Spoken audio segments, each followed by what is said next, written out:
Hi and welcome to this short video. I'm Nick Davis of N Davis Training, and what we're going to be talking about here is clarity of thinking and encouraging clarity of thinking amongst participants during a training session. And this is something which could benefit them when actually having to deal with a potentially violent or confrontational situation and being able to effectively help them to improve their performance. Now, again, like my previous video on encouraging confidence in instruction, this actually comes from a recent Systema lesson which I've participated in with my instructor Andy Travis of Russian Martial Art GB.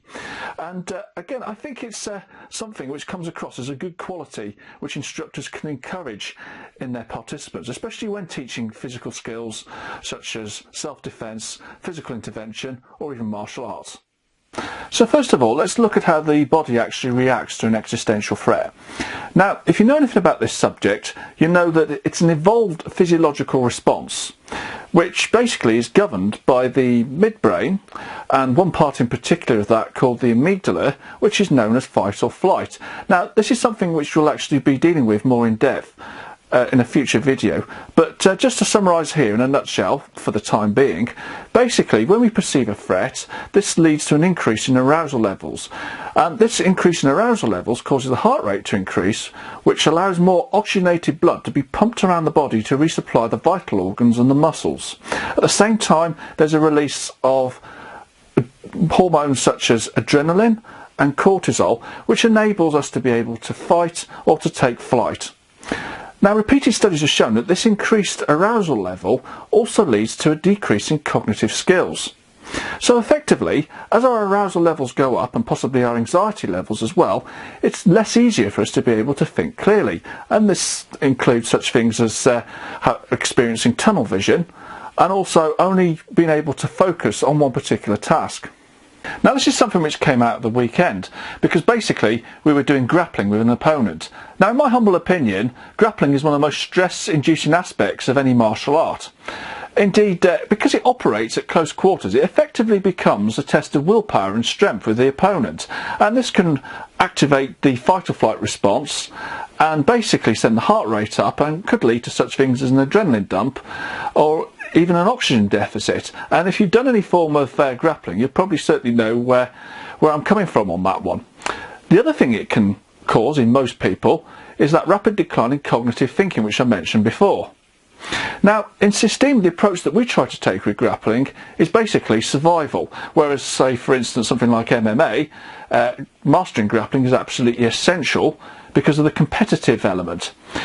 In Systema, what we aim to do is to escape as quickly as possible, and if needs be, eliminate the opponent's ability to be able to control us at the same time.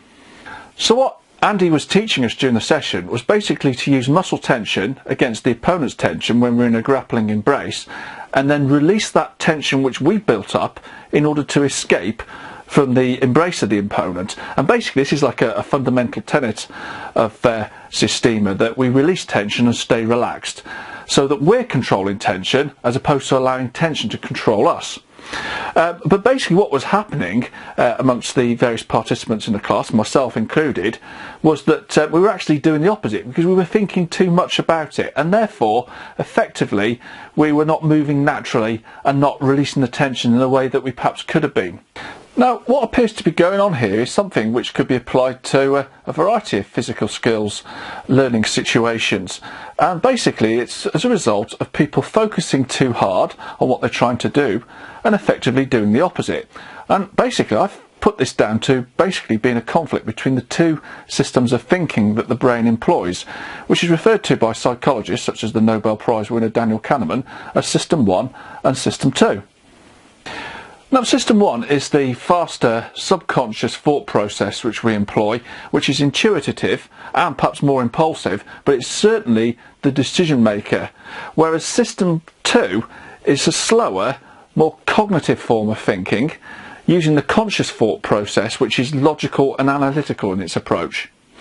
So this is something I'll actually be again looking at more in depth in future videos, but it's suffice to say System 2 is actually a lazy system. Most of us think that we're actually System 2 orientated in the way that we think, But in fact the reverse is actually true. We tend to be more System 1 orientated. And in fact, if we expose System 2 to too many tasks which it has to undertake at the same time, it easily starts to break down. It's effectively called ego depletion. And it's the same if we're trying to learn a new task. Indeed, it actually says that if we want to perfect a new task or a new skill, we have to complete at least 10,000 hours and repeat that skill over that period of 10,000 hours. Now, I don't know how true that is, but I do know that every time we perform an action, something called a neural pathway is strengthened within the mind. And as we continue to repeat those actions, the neural pathways become strengthened to such an extent that the action actually becomes ingrained within our subconscious, so that when we come to perform it, we can actually do that action, undertake that action, without even thinking about it. And this is how skills are perfected. Now, as we effectively learn by repeating things over and over again, it's generally not going to be possible for us to be able to perfect a skill on the first go. And if we're having to learn several things at once, then this can effectively lead to what is known as I mentioned before, as ego depletion. And this actually also relates to something known as Hicks' Law, which was mentioned in Bruce Siddle's book Sharpening the Warrior's Edge, which I referred to in my previous video. And basically, Hicks' Law states that the more options open to a person, including the possibility of complex skills, the longer it takes for them to be able to process and implement those options. And this is actually something which could be quite dangerous in a survival situation. So the responsibility really lies with us as instructors to ensure that the training that we're providing is using skills which are simple, straightforward and easy to remember. Now, effectively what Andy was teaching in the session which we did at the weekend was simple, straightforward and easy to remember. But I would suggest that the reason why people were having trouble processing this was basically because of the stress arousal response which had been brought about as a result of engaging in the grappling. Now, this is something which came out during the debrief session which we traditionally hold at the end of the class, and the feedback from various participants was very much along these sort of lines. And Andy's response to this, and I say he's an extremely good instructor and I'm not just saying that out of hero worship, is that the mindset that he tends to adopt is one of not thinking about anything at all. And basically what this means is that he maintains an empty mind whilst remaining calm at the same time. So this allows his actions to be more fluid, more effective and more flowing, and basically avoids ego depletion. So this effectively comes from the age-old martial arts principle of the empty mind, which is rooted in the Eastern philosophies such as Zen Buddhism and Taoism.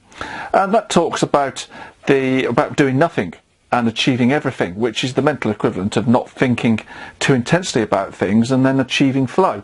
Indeed, in Western psychology, it's been proposed that the mind can enter a flow state, and this is something which came from the Hungarian psychologist Mihaly Csikszentmihalyi, who proposed this theory of the flow state.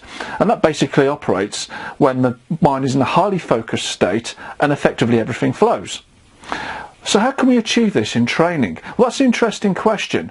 I mean, Andy's viewpoint was that training alone, i.e. repeating the skills over and over again, would not achieve that. There needs to be something a little bit more. And I'm inclined to agree with this point of view. Because basically, if we were to continue repeating the skills which we learn over and over again, we're going to do it over a period of, say, 10,000 hours. And for most of us, that's a bit of a major time constraint. So what's the alternative? So as a qualified NLP practitioner, I believe that the way the mind responds to the battle between System 1 and System 2 is very much dictated by the mindset which is in operation. And this is basically the program which is running within the computer brain. But it is possible to change this programming for a process of reprogramming.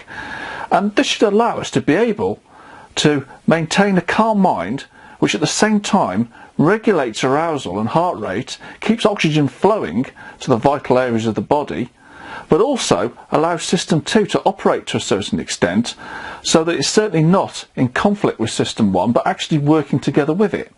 And this should achieve the clear, focused mindset which I've been speaking about before. So there are a number of methods that could be adopted in order to achieve this goal of mind reprogramming, some of which have actually been utilised recently by the US Armed Forces. And this includes breath control, which is actually a major part of Systema, visualisation and meditation. And I'm going to be revisiting these on a regular basis in future videos, so watch out for those. So that about wraps it up for Clear Thinking. If there's anything you'd like to ask me about this video or any of the other videos which we have on the YouTube channel, then by all means get in touch and I'll be more than happy to assist. You can contact me on mail@nicholas-davis.com. Once again, I'd like to say thank you very much and I'll see you in the next video.